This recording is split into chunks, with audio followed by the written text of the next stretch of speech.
नमस्कार. आज आम्ही इथे ज्ञानेश्वरी पारायणसाठी प्रसाद बनवतोय. तर त्यामध्ये आज व्हेज कुर्मा आचारी मामा कसा बनवतात ते आपण बघूया.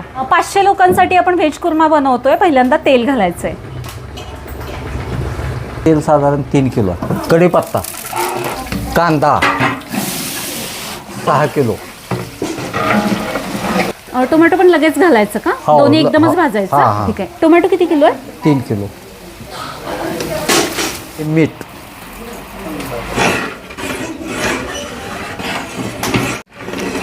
कांदा बघा कसा मस्त मॅश झालाय. याची पेस्ट करायची अजिबात गरज नाहीये.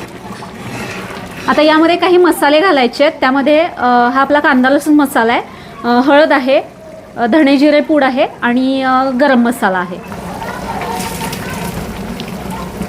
आलं पेस्ट अर्धा किलो, लसूण पेस्ट 1 किलो, 6 नारळाच्या ओल्या खोबऱ्याची पेस्ट. या मसाल्याला छान असं तेल सुटलंय. आता यामध्ये आपण भाज्या घालायच्या आहेत. बीन्स, ढबू मिरची आणि बटाटा, गाजर, फ्लावर,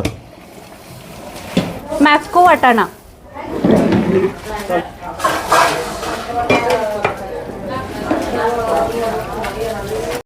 गरम पाणी. मस्त असा आपला व्हेज कुर्मा तयार झालाय. आजचा प्रसाद तयार आहे. इथे आहे मस्त असा व्हेज पुलाव.